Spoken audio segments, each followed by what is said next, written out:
Last year, my mom collapsed at her workplace. Her condition stabilized, but she had to stay for hospitalization. Yet, my brother's visits were few and far between. He stayed for just a few minutes and would leave the room as if fleeing. Scared of seeing your face, Mom joked. I fought, of course. I'm glaring at him. I was the ruffian with scraped knees, and he was the smart, fair-skinned one with excellent grades. Despite our 3-year age difference and opposite personalities, we used to get along well. After our dad left us for another woman, Mom worked from morning till night to raise us by herself. Mom's gonna be late again today, my brother would say, always cooking our meals. Our relationship changed about 10 years ago. It started when my brother got married. We're expecting a baby. He introduced his beautiful wife. But her personality was ugly. Single moms are like worker bees, always busy working or they'll die. What did you say? Don't mock our mom. Whoa, is this what they call a mama's boy? Typical of son from single-parent family. That was our first meeting. My brother's choice in spouse was clearly flawed. Did he marry her just because they had a kid?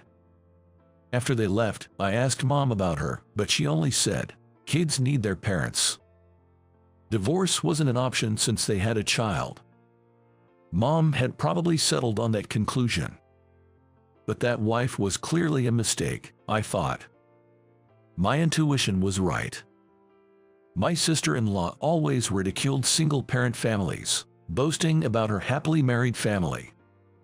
She might have raised Tom well, but you're the unfortunate result of a single parent, quick-tempered and rude. Hey Tom, you hated being from a single-parent family too, right? You told me before. Yeah, I guess so. Hearing that conversation drained the blood from my face. I remembered my brother always staying silent whenever his wife insulted Mom. No way, Tom, you're defending her. I'm not defending her. It's true. I used to be ashamed of being from a single-parent family. I grabbed his collar in anger, but Mom intervened with "Stop it, Ken," which I ignored. Ashamed? What are you talking about? Exactly that. I hated walking beside Mom in her worn-out shirts. Tom, that's it. Stop, both of you. Mom stopped again. I lowered my raised fist. The sister-in-law's laughter echoed emptily.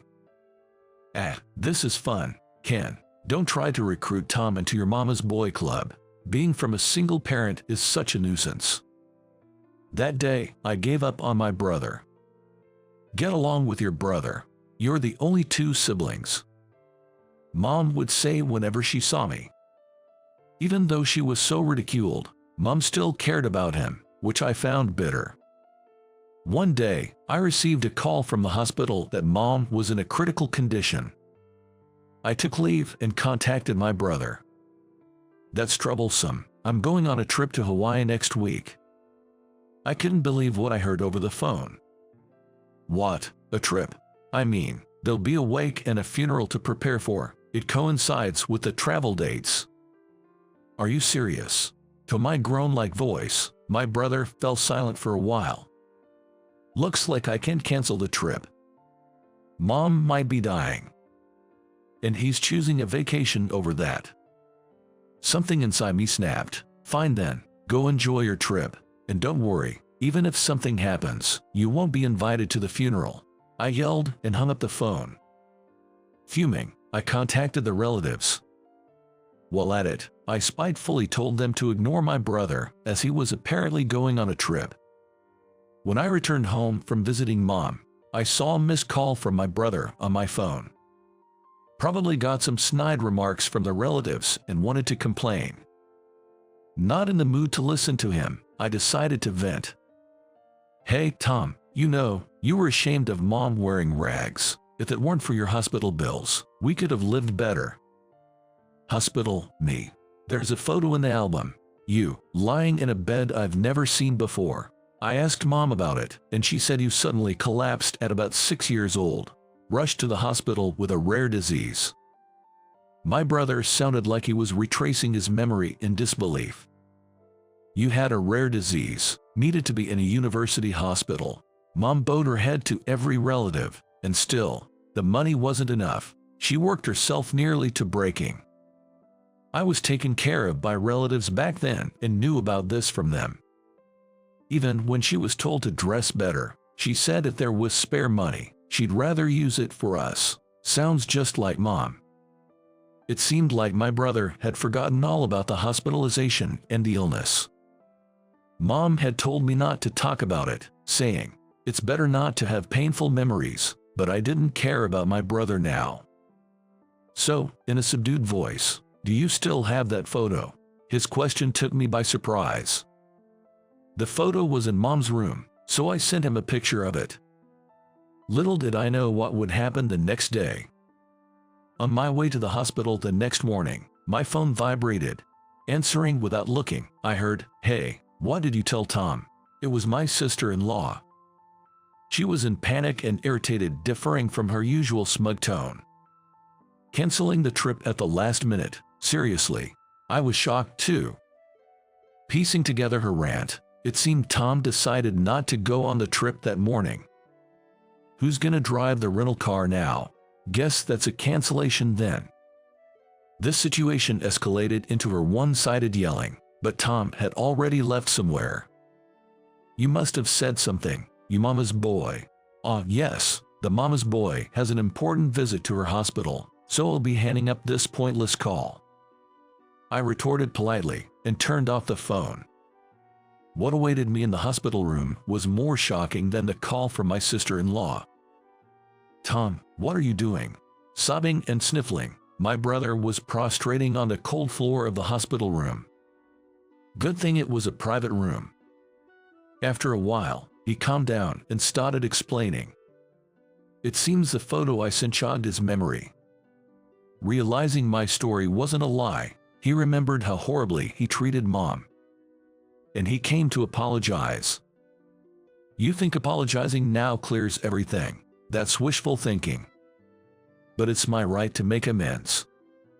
As we talked, the door slammed open, and my sister-in-law burst in, face twisted in anger. What the hell? Why is Tom sitting on the floor? He's apologizing to Mom. What? Just because he's a mama's boy, you make him to do something so embarrassing, unforgivable? She lunged at me, but my brother stopped her. Embarrassing? I'm doing this willingly. I forgot all Mom did for us and hurt her a lot. Apologizing is the least I can do. What? But you were just saying how shameful single-parent families are. Are you crazy? I was about to yell back, but my brother stood up, catching my attention. I have things to discuss. Let's go home. He told her, and they left the room. I got a call from my brother later that afternoon. We're getting a divorce, he said. Everything was happening too fast. A lot happened, but it's settled now. Hearing my brother speak so nonchalantly, I reminisced about how smart he has always been. He said we'd discuss the details in person, and since I hadn't had lunch yet, I suggested a nearby cafe. While eating the food, my brother elaborated on the details. The last straw for the divorce was apparently her behavior in the hospital room. That figures. Dismissing a heartfelt apology as creepy is beyond forgiveness. I was nodding along when he said, and then there's the neglect of our son. I almost choked. Nick, his 10-year-old son. He is a quiet, intelligent kid, a mini version of my brother. When asked who he wanted to live with after the divorce, he immediately chose my brother, saying, "Mom doesn't want to take care of me." My sister-in-law would just give Nick some cash and order him to prepare his own meals. My brother is a department head at a major company. He is often busy and away on business trips. He regretted not noticing that as a parent, but Nick's smart. She was saying that she wanted him to have a tutor since elementary. The tutoring fees and living expenses I gave her vanished into luxury products.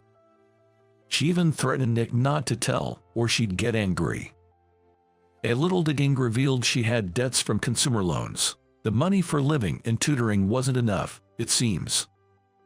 When confronted, my sister-in-law justified her treatment of Nick with, "You should be grateful I was even a mother to him. He didn't have to be called a child of a single parent." That's messed up. My casual remark made my brother crack a small smile. He pulled out his vibrating phone and said, "Speak of the devil, it's that messed up person calling." He put it on speaker and pressed the call button. Tom, moving guys suddenly showed up, taking stuff away. "And where's Nick?" My sister-in-law screamed. "That house is being sold. I arranged it with a friend. It's in my name, bought before we married, so I can do as I please. Nick's at your parents' place now." "What? Better secure your belongings fast. The movers have instructions to dispose of anything not specified by me." "Why didn't you send them to my parents' place?" "Your parents decided to cut ties with you. After hearing about how you treated Nick, they promised to see him instead of having anything to do with you." "What are you saying?" "Just so you know, all the documents are with my lawyer. If you dodge the child support and the money you misused, it'll be bad for you." Wait, I'll apologize. Let's start over. I'll even apologize to Nick. It's sad being a child of a single parent. Nick said he doesn't care about being a child of a single parent. He's more embarrassed to have you as a mother." "What? I'll make amends too. You should do the same." After hanging up, he sighed and said, "That's pretty much the situation," and smiled faintly. Too well prepared, almost scary. Later, their divorce went through. I don't know the specifics of what happened to my sister-in-law afterward. A housewife who misused living and education funds, suddenly without a home or money, can only imagine her fate. She also has to repay my brother and her consumer debts, so she'll probably have to work from dawn to dusk. I wonder if she ever wanted to celebrate the divorce. Miraculously, Mom recovered. She told me about the time in school when my brother was bullied for having a single parent.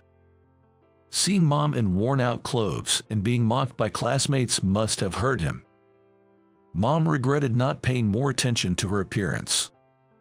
But for me, a self-proclaimed mama's boy, it's not easy to forgive my brother. Yet, he apologized again in front of Mom, crying.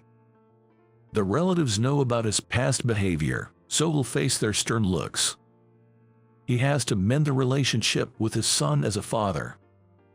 Regaining lost trust requires extraordinary effort. I'm happy enough as long as you two get along.